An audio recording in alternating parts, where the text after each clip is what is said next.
Welcome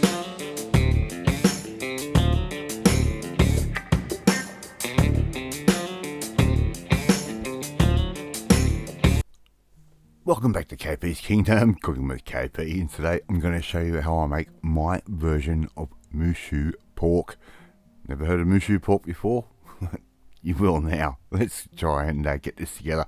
Here I've got around about 100 grams worth of black fungus mushrooms, and I've put that into a bowl. They're a little bit chunky and they do take a while to cook down, so I'm going to cut those up into little pieces, cover that with some boiling water, and I'm going to leave that for about an hour and a half to 2 hours and let them really soak up all those juices. In the meantime, here I've got my yakiniku pork. Now if you don't know where to get that, I do have a video, I'll put a link in the description, how to make your own yakiniku pork as you're using pork belly. Okay, a really nice fatty piece of pork. Now I'm just going to give these a little bit of a slice through so they end up being little manageable pieces. So we're going to eat these with a pair of chopsticks. We're not going to have to try and cut them with a pair of chopsticks. Alright, so cut those up, put those into a bowl. I'm going to add in about 1/3 of a cup's worth of Zhaoxing wine, Chinese rice wine, or a dry sherry. Put that through, and we're going to marinate those for at least half an hour. Right, it's going to help tenderize the meat and give it a great flavor. Around about half a teaspoon's worth of sesame oil, tablespoon's worth of Zhaoxing wine into a bowl, just like I'm doing right there. You add around about 1 to 2 cloves of garlic. I'll let you choose how much garlic you want, but I'm putting in about 2 cloves of garlic. And I'm going to add in about 2 to 3 tablespoons worth of oyster sauce. Please remember to take your oyster sauce out of the refrigerator prior to using. It'll make it a little bit easier to pour. I'm going to want a bit of sweetness, and I'm going to add in about 2 teaspoons worth of agave syrup and about 1.5 teaspoons of soy sauce. If you don't have agave, you can actually use a little bit of sugar. That mushroom juice that we've just soaked our mushrooms in, we're going to pour a little bit of, well, pretty much around about a cup's worth of that into our little bowl there, and I'm going to add in about 2 tablespoons worth of cornstarch, corn flour. You could use potato starch as well if you want to. Give all of that a good stir through, just like that, and that's going to become our sauce. Alright, a little bit of peanut oil straight into the bottom of your wok, and here we've got 2 eggs that Mrs. KP is already beaten up for me. That's going straight into the wok. Now we're not going to let that hang around very long. We're going to keep stirring that through pretty briskly, and we're going to basically make a scrambled type egg, but a very dry type one at that. So keep moving that through. As you can see, it is all starting to come together. This is in real time. I have not edited this part at all. I just want to show you how quick and easy it is to do a quick scrambled egg.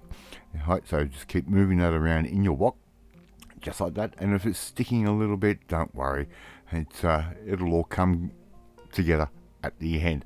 Alright, and this wok has copped a hell of a lot of abuse. If you're a follower of the channel, you'll know there's over 1,000 videos on this channel. Right, remove that scrambled egg, put that aside, a little bit more oil, and I'm going to start cooking my pork off in batches. Right, we don't want everything to sit there and stew.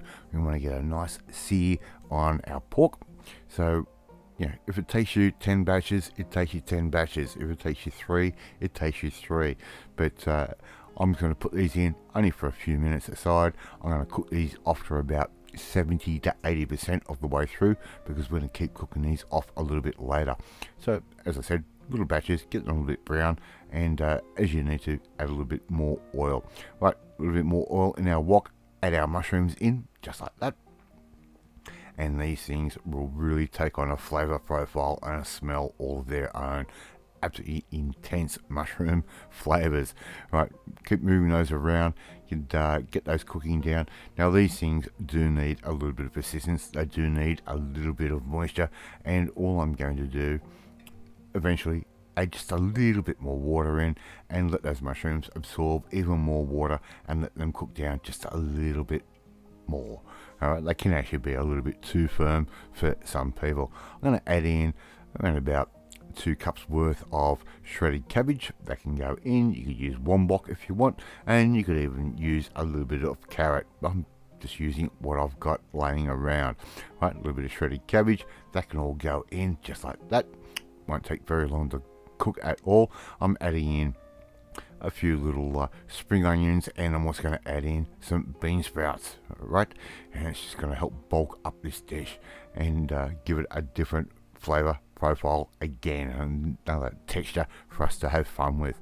Right, all of that pork that we've cooked, we've already put that into our sauce, and we're going to add all of that pork and all of that sauce into the wok in one hit. Give it a good stir through, and we're just going to put that straight in, and that sauce is going to thicken up quite quickly.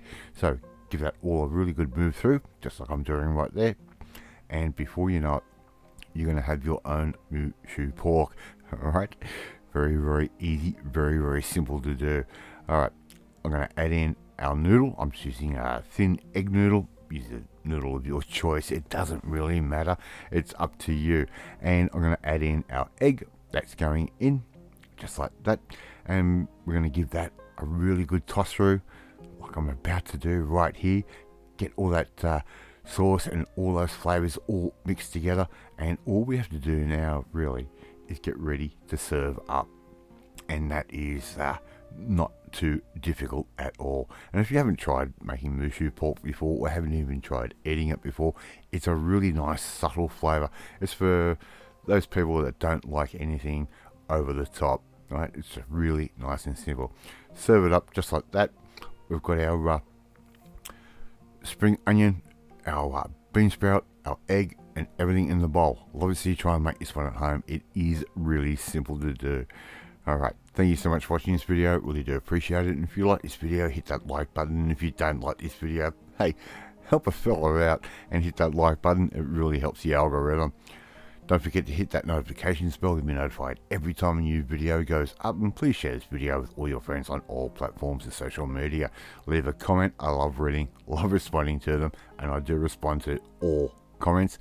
In the meantime, if you want to learn how to make a really cool Asian takeaway meal, which this one is, well, you need to come and join the family, my family. Hit that subscribe button and you'll never miss another one of my videos again.